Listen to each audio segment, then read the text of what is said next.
이렇게 물으면 여러분 크게 오늘 말씀의 제목을 한번 읽어주시는 거예요. 하나님의 뜻은? 아멘. 여러분 별걸 다 가지고도 하나님 앞에 감사하실 수 있습니까? 한번 우리 적용해 볼까요? 옆에 앉아 계신 분들에게 옆에 계셔줘서 너무 감사해요 한번 좀 인사합니다. 옆에 계셔줘서 너무 감사해요. 네.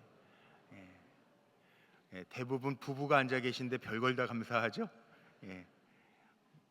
그런데 부부가 이렇게 옆에 한 자리에 앉아서 예배 드린다는 게 사실 얼마나 감사해요. 참 귀하잖아요. 아무것도 아닌 일인 것 같은데도 생각해 보면 정말 감사한 것들이 얼마나 많은지 몰라요. 작년까지는 코로나 때문에 예배를 드렸다가 또 온라인으로 전환해서 예배 드리지 못하다가 또 이렇게 계속 성도님들의 얼굴을 뵙고 또 문에서 영접하고 반갑습니다, 평안하셨죠, 그리고 인사하면서 나누는 것도 참 감사해요. 아무것도 아닌 게 아니라 이렇게 마주보고 얼굴을 보고 이야기를 듣고 서로 소통할 수 있다라고 하는 게 너무너무 감사하잖아요.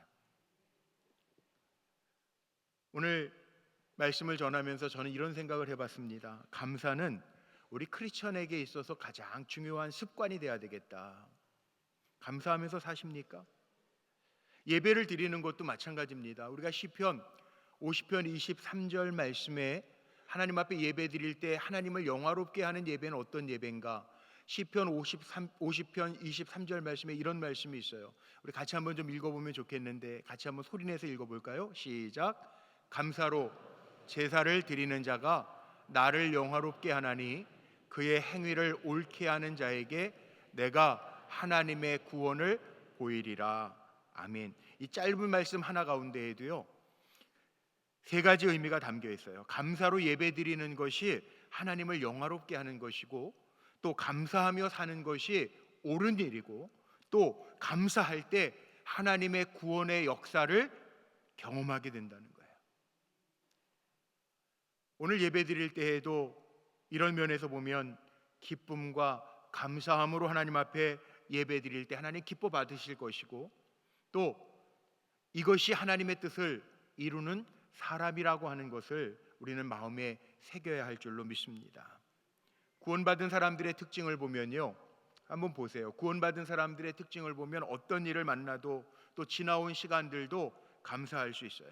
아, 하나님 참 감사하네. 우리처럼 지난 금년 한 해도 어려운 중에도 하나님 우리를 인도하셨으니 감사하네. 그럴 수 있잖아요. 우리의 삶 속에 하나님의 손길들을 보면서 아, 그건 내가 할 수 있는 일이 아닌데 하나님이 하셨구나. 그럴 수 있잖아요. 이렇게 고백할 수 있는 사람이 나의 미래에도 지금까지 인도하신 하나님이 앞으로도 인도하실 거야 라는 확신을 갖게 된다는 거죠. 이런 면에서 매 순간마다 별것 아닌 것 가지고도 하나님 앞에 감사할 수 있는 저와 여러분이 되기를 주님의 이름으로 축복합니다.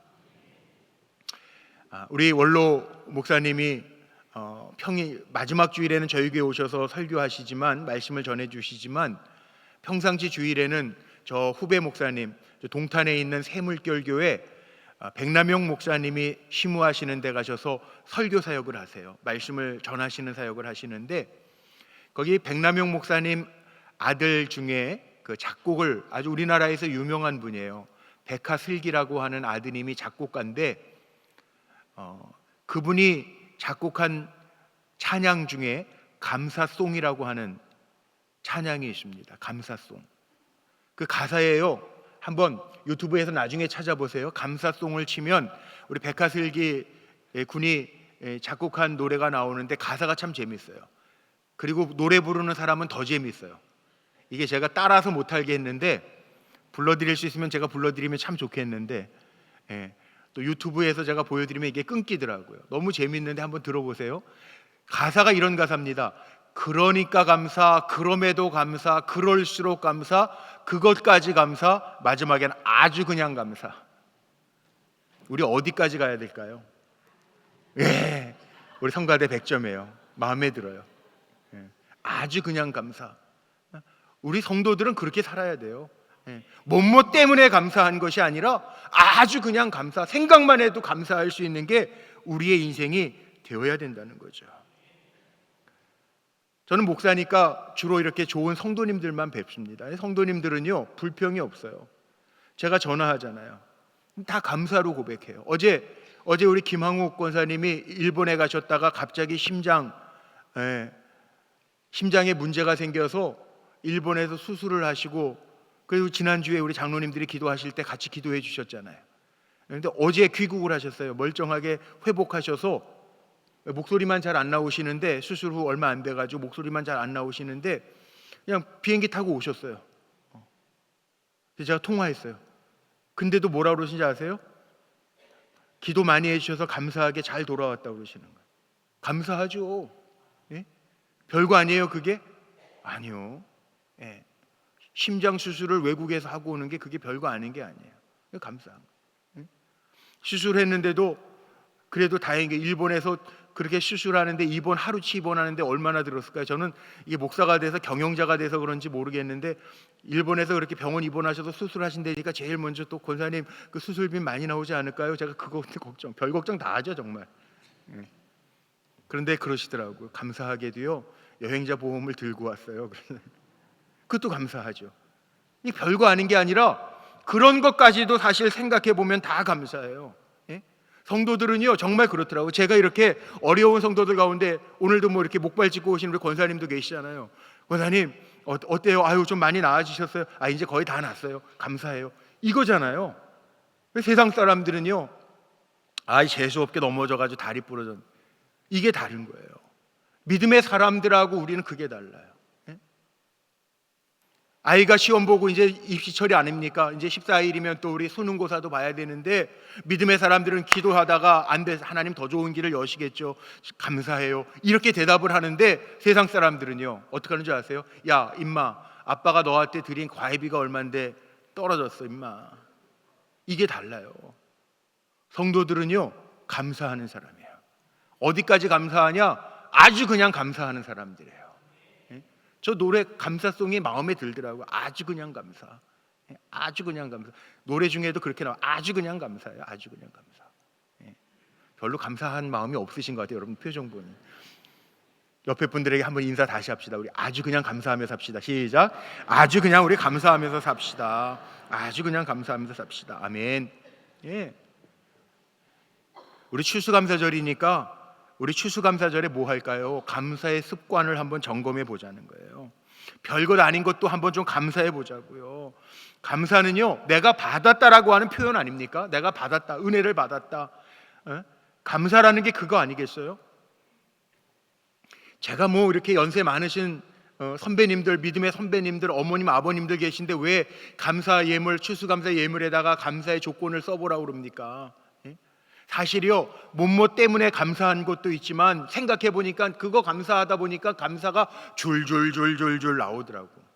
그래서 결론은 아주 그냥 감사해요. 생각해 보니까 다 감사할 것밖에 없어요. 이게 영성 훈련이에요. 숙제 하셨어요? 숙제 점검 좀 해볼까요? 우리 한 사람 한 사람. 뭐 온라인으로 헌금할 거니까 난 안 해도 돼, 그런 분 계세요? 아니, 집에 가서 한번 써보세요. 끝도 없어요 감사한 게.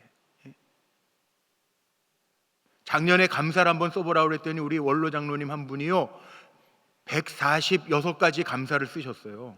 A4 용지 4장으로. 제가 안 놀라실 줄 알았어요. 우리는 뭐 감사 늘 감사하니까. 서서 칫솔질하는 거 감사.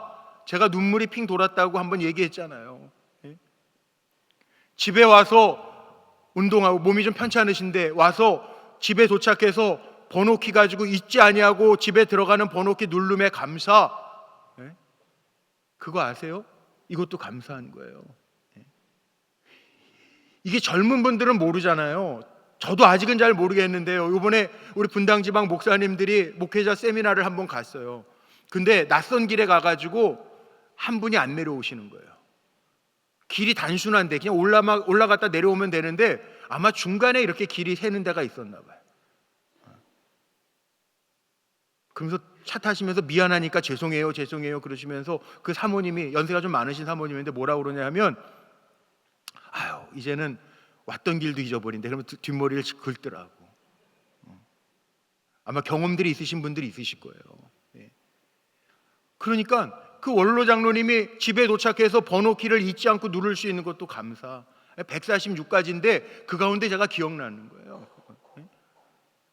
내 손으로 단추 낄 수 있으면 또 감사.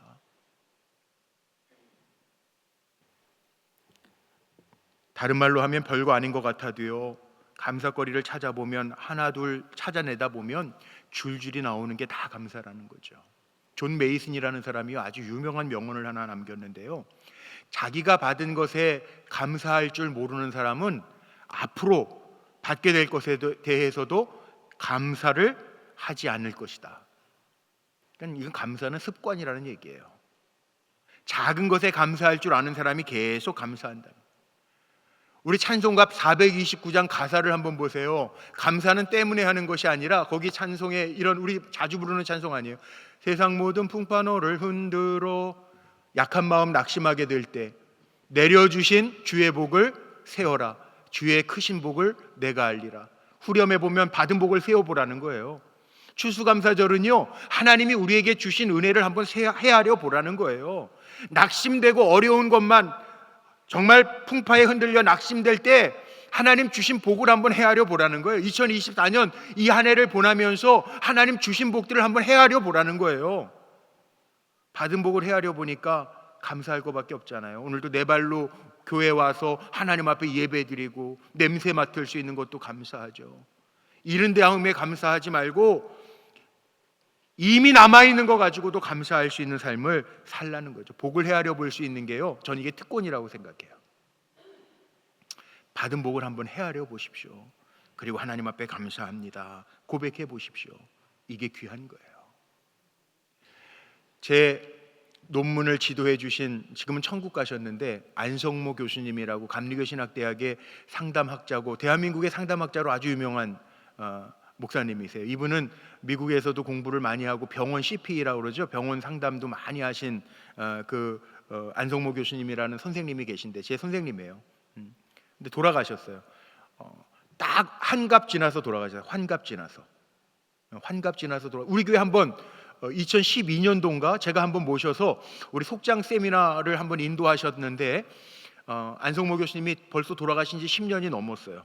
그런데 이분이 마지막으로 쓰신 책이 뭐냐 하면 이 카페에 있습니다. 제가 하나 사다 놨습니다. 욥을 위한 변명이라는 책인데요, 거기 부제가 뭐냐 하면 해석에서 공감으로 6개월간의 투병의 여정이라고 하는 책이에요. 우리 욥기 읽으면서 아이고, 동방에서 가장 큰 자였는데 모든 걸 잃었던 사람이구나. 그리고 친구들이 와서 막 뭐라고 그럴 때, 야 니네 나한테 이러면 안 돼, 뭐 그러잖아요.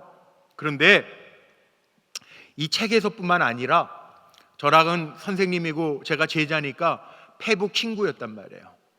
저는 그래서 그 선생님의 투병 과정을 알아요.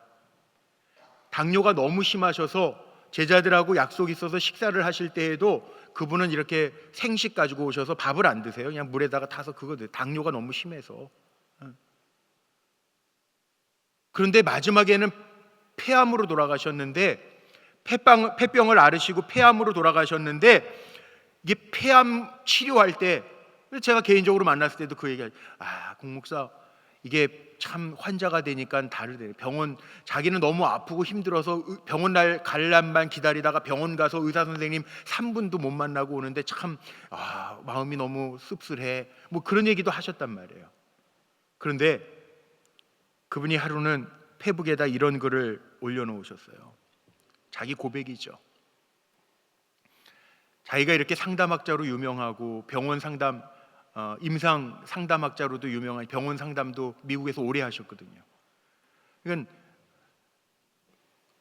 자기가 목 산 것도 알고 병원 상담도 오래 했던 자기 제자들도 많고, 그러니까 의사 선생님이나 간호사들이 만나면 목사님 힘내세요, 괜찮을 거예요, 남은 기간 정말 힘내셔야 돼, 이럴 줄 알았는데 이겨내실 거예요, 뭐 이럴 줄 알았는데 이런 말 안 하더라는 거예요. 뭐라고 말하는지 아세요? 간호사들, 의사 선생님이, 목사님 남은 기간 동안 고통스럽지 않기를 기도할게요, 뭐 이런 말만 하더라는 거예요. 그러니까는 이 선생님이 어떤 마음이 들었냐 하면, 내가 남은 시간이 이제 얼마 안 됐구나. 그러니까 어떤 마음이 들기 시작했냐면, 처음에는 저 만날 때도 그 얘기했는데 의사 선생님 3분만 만나고 나오니까 얼굴도 안 쳐다보고 뭐 컴퓨터만 보면서 뭐 어떠셨어요?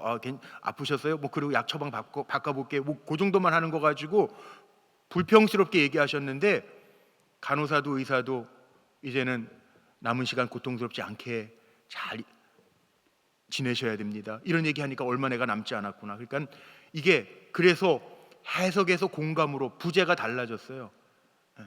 공감으로 욥을 위한 변명. 그래서 어떤 마음이 들었냐 하면 내게 얼마밖에 남지 않았다라고 하면 내가 어떻게 해야 될까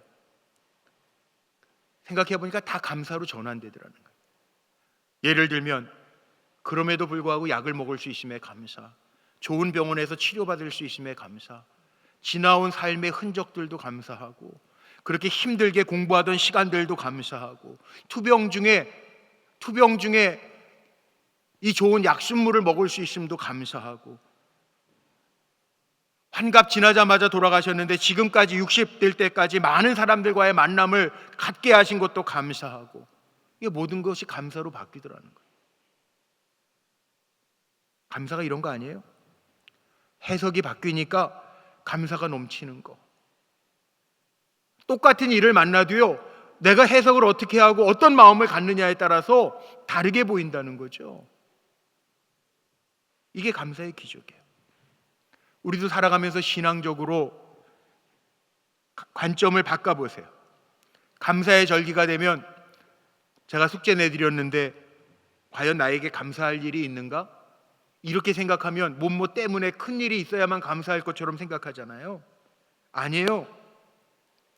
오늘 읽었던 디모데전서 4장 4절 우리 다 같이 소리내서 읽었잖아요. 디모데전서 4장 4절 말씀에 보면 앞에 화면에 있습니다. 우리 같이 한번 읽어볼까요? 하나님께서 지으신 모든 것이 선함에 감사함으로 받으면 버릴 것이 없나니. 아멘. 우리가 별것 아닌 것까지도요 하나님이 지으실 때 다 선하게 만드셨으니까 감사함으로 받으면 버릴 것이 없대요.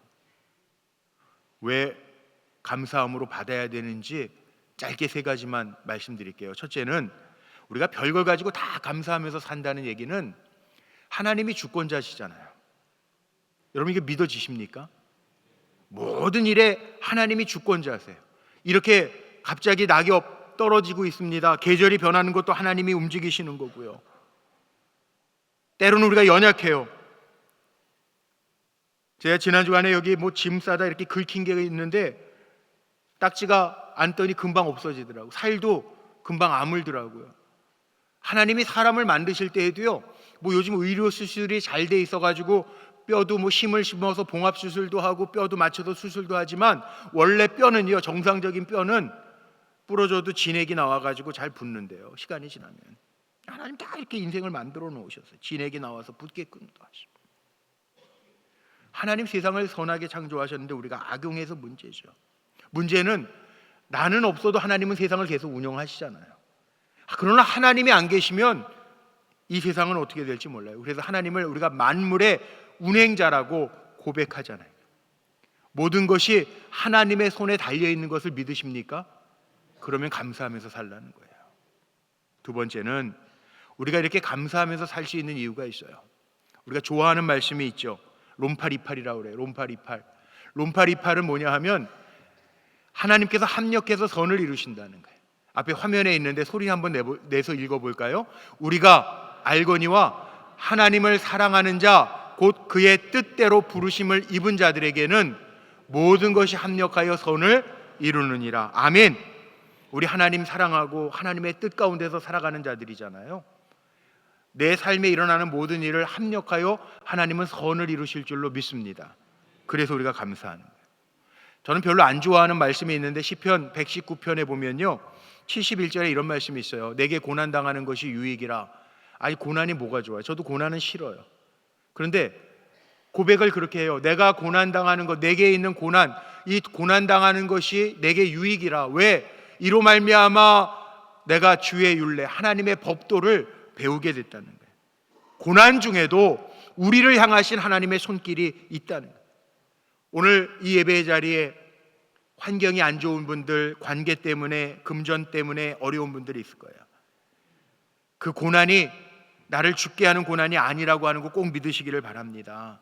왜냐하면 하나님의 약속의 말씀이에요. 모든 것이 합력하여 선을 이루신다고 그랬으니까 별것 아닌 것 가지고도 감사할 수 있는 저와 여러분 되기를 주의 이름으로 축복합니다. 마지막으로 별것 아닌 것도 감사해야 할 것은 오늘 말씀해 보니까 이게 하나님의 뜻이래요. 범사에 감사해라. 범사라고 하는 말은 모든 일에 감사해라. 이는 그리스도 예수 안에서 너희를 향하신 하나님의 뜻이니라. 그리스도 안에서 우리는 감사하는 사람들이죠. 가만히 생각해 보면 우리 믿음의 성도라고 하는 것은 이미 주 안에서 모든 것이 바뀐 사람들이에요. 우리는 죽음마저도 영생으로 연결돼 있잖아요. 감사죠. 우리는 우리 속사람까지도 아시는 하나님이 나의 아버지시잖아요. 그러니까 그리스도 안에서 이미 달라진 인생이기 때문에 모든 일에 감사해라. 감사함으로 모든 것을 받으면 버릴 게 하나도 없다라고 우리에게 말씀하시고 알려주시는 거죠. 이 얘기는 좀 강하게 얘기하면 환경적으로 감사할 만한 조건이 아니더라도, 환경적으로는 감사할 것이 아닌 것처럼 보여도 감사하라는 거예요. 우린 뭐뭐 때문에 감사하는 사람이 아니라 내 감정, 기분 때문에 감사하는 것이 아니라 하나님의 뜻이기 때문에 별것 아닌 것도 감사할 수 있는 삶을 사는 사람이라는 거죠. 오늘 말씀을 정리하려고 그래요. 여러분, 감사는 습관이에요.